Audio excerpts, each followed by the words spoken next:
Je, umewahi kujiuliza kwa nini kuna watu wana mali nyingi sana na wengine wanapata kwa shida? Kwa nini mmoja ana kazi, mwingine anatafuta? Kwa nini mmoja ana uwezo wa kusaidia na mwingine anahitaji kusaidiwa? Hii si bahati. Hii si makosa ya dunia. Hii ni mipango ya Allah subhanahu wa ta'ala. Allah amesema katika suratul Az-Zukhruf, sisi tumewagawia maisha yao katika dunia na tumewanyanyua baadhi yao juu ya wengine kwa daraja, ili baadhi yao wawanufaishe wengine. Fikiria hilo kwa makini. Allah hakugawa riziki kwa usawa, lakini hakugawa kwa dhulma.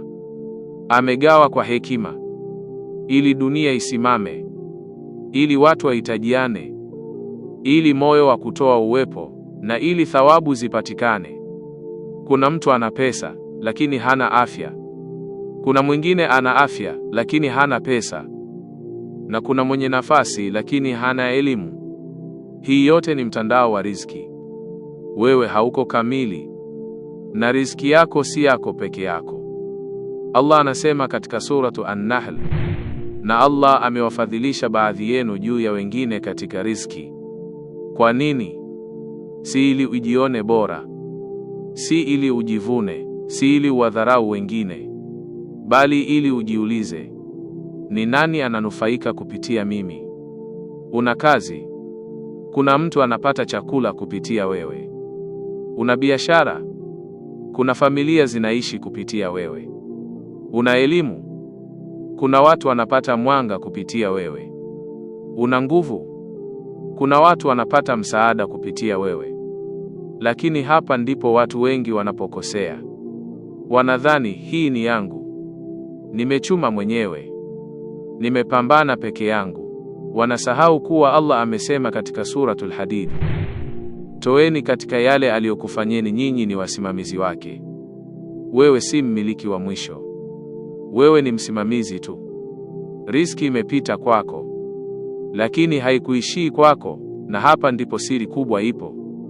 Ukifunga mikono yako, riziki inafunga pia. Ukifungua mikono yako, riziki inafunguka zaidi. Allah amesema katika suratul Baqara, mfano wa wanaotoa mali zao ni kama mbegu iliyoota masuke 7. Unatoa moja, unapewa mara 100 na zaidi. Lakini hebu jiulize, ni mara ngapi umepata nafasi ya kusaidia ukapuuza? Ni mara ngapi uliona mwenye shida ukaangalia pembeni? Ni mara ngapi ulijua unaweza kusaidia lakini ukasema baadaye? Na wakati huo huo unaomba, ewe Allah niongezee riziki. Allah anakupa ili utoe, na unapotoa anakuzidishia. Lakini ukishikilia, unajinyima mwenyewe. Katika suratul Baqara, Allah anasema, toeni katika yale tuliyokupeni kabla haijafika siku ambayo hakuna biashara wala urafiki. Siku itakuja, hakuna pesa itasaidia, hakuna connection itasaidia, hakuna jina litasaidia. Kitu kitakachobaki ni ulichotoa. Na jambo la kushangaza ni hili: wakati mwingine Allah anakupa kidogo, si kwa sababu anakunyima, bali anakulinda. Na wakati mwingine anakupa kingi, si kwa sababu anakupenda zaidi, bali anakujaribu zaidi.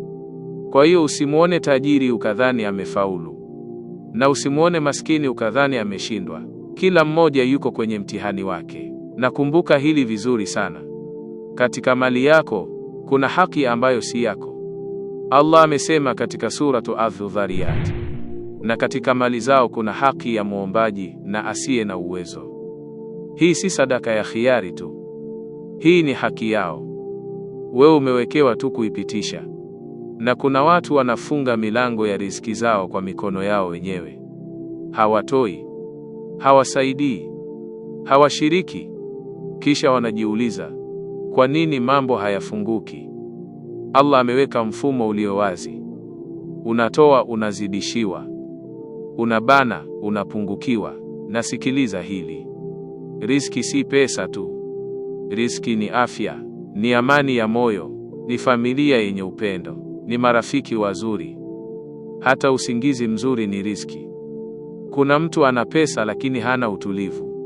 Kuna mtu ana kila kitu lakini hana furaha. Na kuna mwingine ana kidogo, lakini moyo wake umetulia. Hiyo pia ni riziki. Kwa hiyo usipime riziki kwa macho ya dunia tu. Pima kwa macho ya mwisho. Na kumbuka, unapomsaidia mtu, sio tu unamsaidia yeye, unajijengea wewe mwenyewe njia ya kusaidiwa siku zijazo. Leo unatoa, kesho utahitaji, na Allah atafungua milango kupitia watu wengine.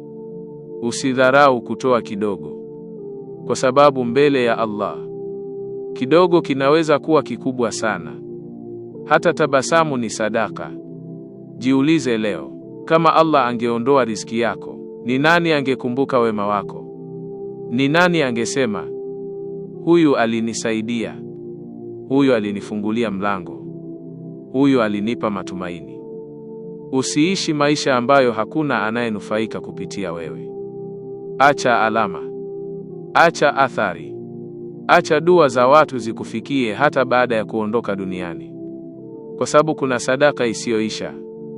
Unaweza kufa, lakini athari yako inaendelea. Allah hakukupa riziki ili uikusanye, alikupa ili uisambaze. Hakukufanya uwe juu ya wengine kwa bahati, bali uwe daraja ya wengine kufika. Usiwe mwisho wa riziki, kuwa njia ya riziki.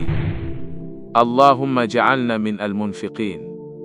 Allahumma barik lana fi rizqina waj'alna sababan li rizqi ghairina.